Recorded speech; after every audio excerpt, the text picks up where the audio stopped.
E aí galera do canal Escola de Profetas, estamos aqui para fazer mais um vídeo hoje, um vídeo bem legal. Eu separei aqui um material que eu vou estar mostrando para vocês e eu quero falar hoje sobre o que? O som que move o mundo espiritual. E aí, dentro desse segmento, eu quero abranger aí alguns segmentos religiosos, né? Algumas doutrinas religiosas e o uso do som e dos instrumentos que cada segmento utiliza para o que? Mover o mundo espiritual. Isso é bem legal, a gente estudando aí as diferentes religiões, a gente quer, na verdade, nesse estudo entender cada instrumento, né, o seu toque, esse som, né, e as instruções desse grupo para mover o mundo espiritual, ok?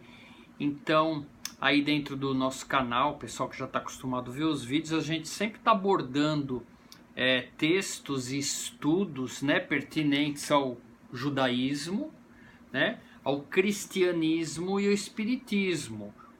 Aqui ninguém quer converter ninguém a nada, é um canal de estudo, mas a gente estudando o que cada grupo pensa, a gente consegue, né, formar uma opinião, adquirir um conhecimento em relação ao que cada grupo acha em determinados assuntos. Eu vou anexar agora o nosso canal, porque a gente falava muito de espiritismo, cristianismo e judaísmo, tá? Mas o que eu tenho observado com esse nossos estudos, né? O grupo dos messiânicos. Quem que são estas pessoas, Nelson? Então eu vou responder para você, tá? O grupo dos messiânicos, eles não fazem parte do judaísmo e não fazem parte do cristianismo, mas seguem a doutrina do Novo Testamento e do Antigo Testamento, acreditam em Jesus, apesar, né, aí eu não sei, né, se eles são cristãos, porque eles não são cristãos, eles são messiânicos, não é mais Jesus, é Yeshua, não acreditam na Trindade, não acreditam que Maria deu a luz a Deus, né? Não acredita nesse nascimento na gruta, que a estrela parou em cima da gruta e ela estava virgem, eles não acreditam nisso. Então, é esse grupo aí que a questão é de interpretação de escrituras, entendeu? É complicado, porque ou você acredita no pacote Novo Testamento inteiro, ou você acredita em pedaços. Então, esse segmento messiânico geralmente eram de ex-pastores evangélicos que se converteram agora ao judaísmo, mas não é judaísmo porque tem Yeshua, Jesus, e no judaísmo não existe a figura de Jesus e de Yeshua, dentro do judaísmo não existe, né? Então é assim, é um segmento que está entre o finzinho do cristianismo, o começo do judaísmo, o pessoal que usa talit, toca shofar, só que é complicado essa questão do nascimento, não celebram Natal de jeito nenhum, não comemoram Natal, né? Então é assim, essa identidade eu ainda desconheço, eu preciso estudar um pouco melhor, conversar, tem alguns amigos meus que eu conversei recentemente, né?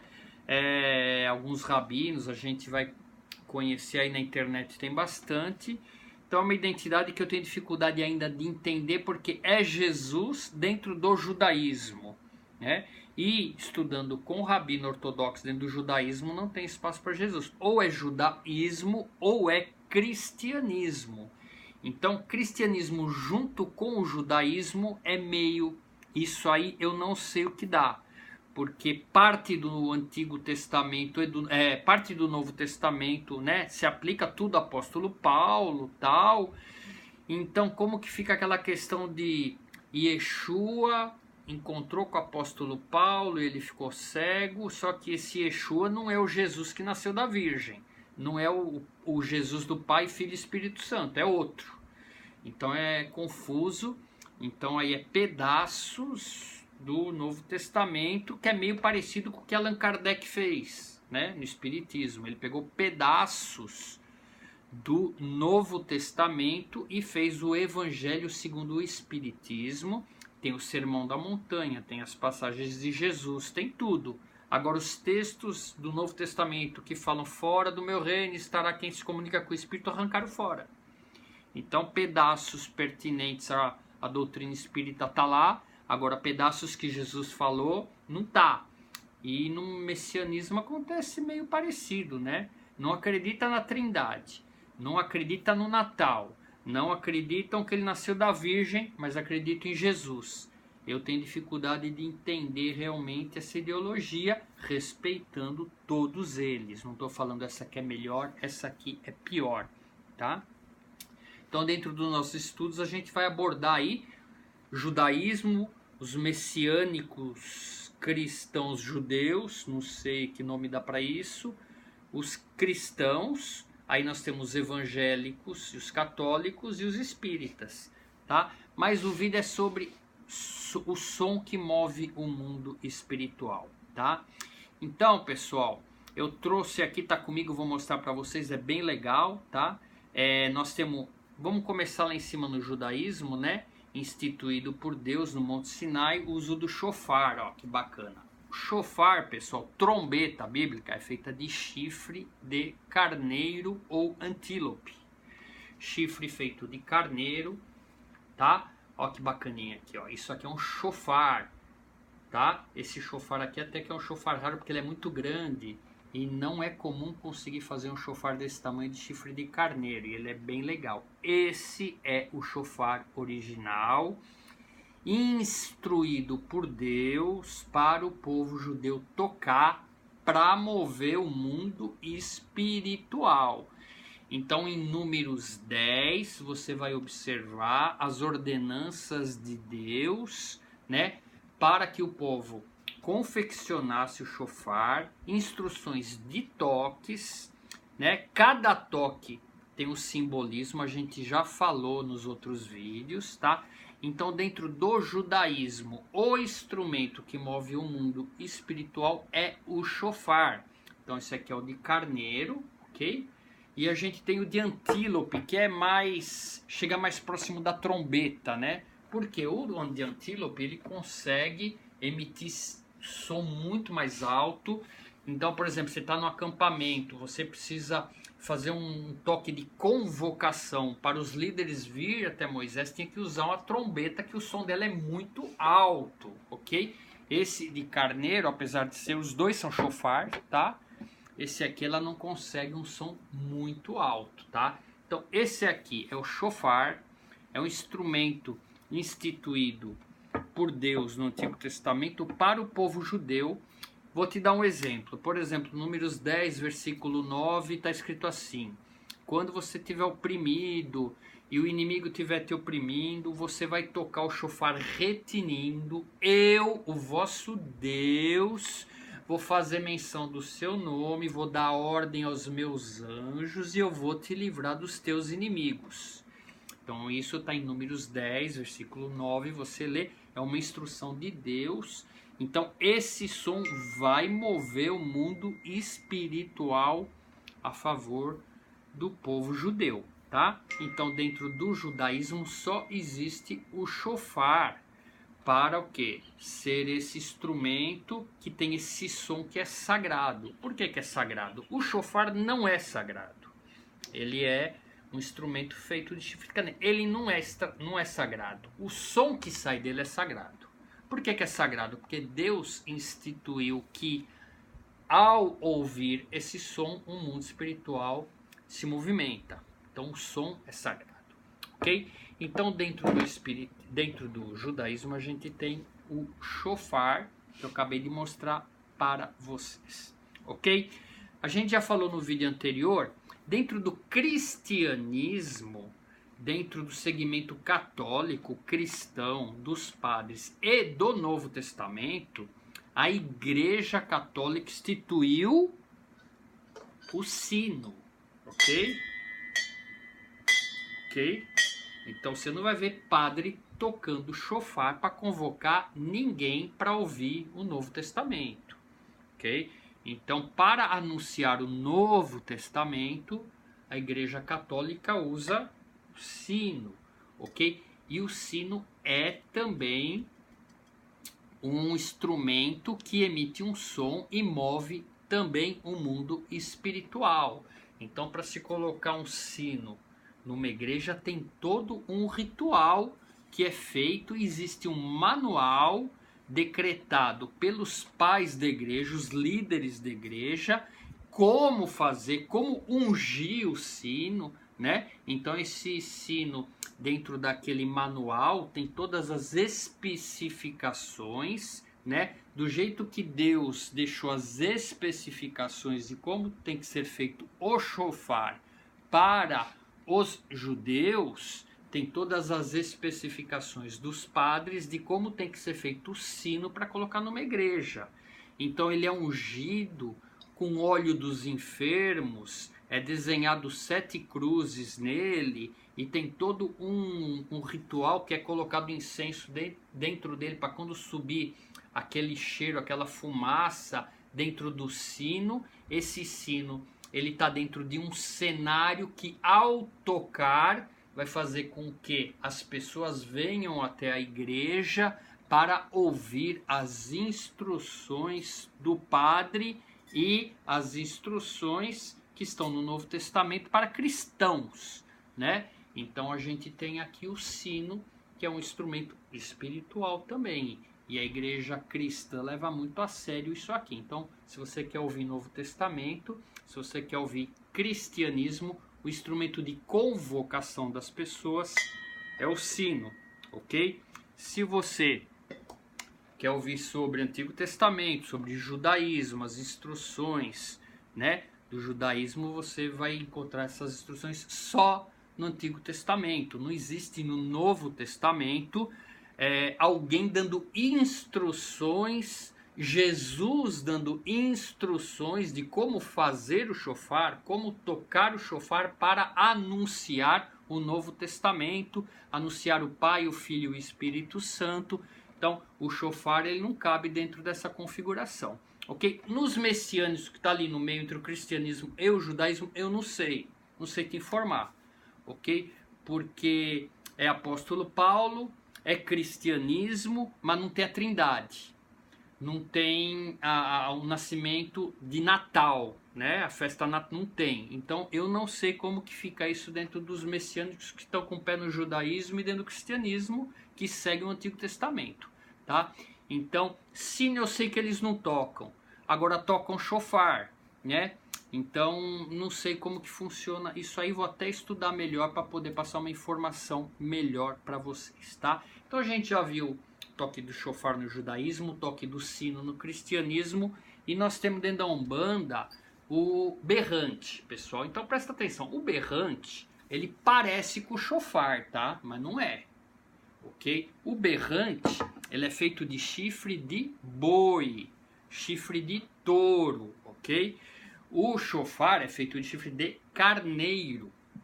E no judaísmo é proibido tocar o berrante, que faz menção ao bezerro de ouro, que foi feito quando Moisés estava recebendo as instruções do Monte Sinai. Então o bezerro de ouro é um símbolo de idolatria, e a lei para idolatria no judaísmo é morte. Então você não pode tocar berrante, não existe tocar berrante no judaísmo. Então você já vê a diferença do berrante para o shofar, e as pessoas confundem. Isso quando a gente está com o shofar de antílope, né? A pessoa chama de berrante. Você está com berrante na mão. Não, isso aqui não é um berrante, tá? Isso aqui é um shofar de antílope. É um animal da região ali do norte da África, tá? Berrante só de chifre de carneiro. Isso é pequenininho. Tem os berrantes que é tudo pedacinho, porque o touro não tem aquele chifre grande como o antílope, né? Você ouviu um berrante grandão, é que eles colam pedacinho, pedacinho e faz um berrante grandão de chifre de touro, ok? O berrante é utilizado nas religiões afro-brasileiras, na Umbanda especificamente, dentro dos centros de Umbanda, que invocam os boiadeiros, que são legiões de espíritos, segundo a crença deles, que manifestam nas entidades, trazendo informações espirituais. Então é um cenário de ritual no qual, tocando o berrante, se invoca estas entidades. Por isso que também é um instrumento que emite um som espiritual, tá? Então a gente tem aí um instrumento que move o mundo espiritual a favor da ideologia e da crença dos espíritas, de igual forma com católicos através do sino e de igual forma com os judeus através do chofar. Então a questão aí, pessoal, respeitando a ideologia de cada um, na Bíblia a gente só vai encontrar, né, instruções para fazer e tocar o chofar, né? Então você não vai encontrar em nenhum livro instruções para tocar sino e para tocar berrante, ok? Então fazem parte de uma outra ideologia religiosa, e eu quis fazer esse vídeo realmente para esclarecer muita confusão em relação a isso, né? Um rapaz entrou no canal e escreveu: os católicos também tocam chofar. Aí, gente, eu nunca vi isso aí. Até falei, gente, católico, mas eles creem na Trindade, no Espírito Santo. Aí é sino, né? Toca o sino, não toca chofar. Chofar é só para o povo judeu, né? Que não crê na Trindade, não crê que Jesus é Deus. O Deus do Antigo Testamento é Deuteronômio 6, ó Israel, seu Deus é um, não existe outro, não existe Salvador, não existe encarnação de Deus no Antigo Testamento, isso só existe no Novo Testamento, ok? E para o Novo Testamento, o instrumento que eles têm é o sino, que foi instituído pelos padres da igreja no século IV, então você tem muito conteúdo para estudar o sino, que é o sino de Natal, ele faz toda a parte de um contexto cristão, então o instrumento que move o mundo espiritual a favor do povo cristão é sino. Instrumento que move o mundo espiritual a favor do espiritismo da Umbanda é o berrante, dos boiadeiros. O instrumento que move o mundo espiritual a favor de Deus e dos judeus e das pessoas que creem nessa ideologia é o chofar, ok? Então eu dei essa pincelada aqui para vocês, para a gente tirar um pouco de dúvida em relação a instrumentos e sons que movem o mundo espiritual. Obviamente, eu abrangi essas 3 religiões aqui, 4 religiões que nós estamos dentro da realidade do Brasil. Você tem budistas, que tem os sinos de vento, que em volta dos templos budistas, aquilo fica girando 24 horas emitindo som. Segundo a cultura deles, aquilo move o mundo espiritual também, né? Nós temos os sons indígenas, que é para invocar os deuses indígenas. Então nós temos toda essa linha de instrumentos indígenas. Dentro do espiritismo nós temos atabaque, berimbau, que são instrumentos para invocar espíritos. Então o que a gente entende? Todo sistema religioso tem seu instrumento para mexer com o mundo espiritual. Então, o intuito do nosso desse vídeo é a gente entender que isso existe, move sim o mundo espiritual, porque quando você toca um berrante o boiadeiro vem. Agora, meu amigo, se você é de uma outra religião, é mentira, o cara tá fingindo, ele vai falar a mesma coisa para você, né? Se você é de outra religião, vai falar, você também está mentindo. Então aqui ninguém está discutindo o que é verdade e o que é mentira. A gente está discutindo dentro do cenário de cada um o que move o mundo espiritual, né? O mundo espiritual está em movimento, os seres espirituais estão em todos os lugares, e os seres espirituais, almas, também estão em todos os lugares, e cada ser desse está em movimento. Cada ser desse está ajudando ou prejudicando o ser humano que está aqui como eu e você vivo, tá? Então eu acho legal a gente entender que isso existe, e eu volto a dizer, de tudo que a gente viu, o único instrumento que está na Bíblia, instituído por Deus, o chofar, ok? Então eu deixo aí para você esse vídeo, espero que tenha te ajudado e que você tenha gostado. Se você tiver uma pergunta séria sem querer converter ninguém à sua religião, pode escrever que a gente vai estar estudando e tentando responder, tá bom? Um grande abraço, até o próximo vídeo.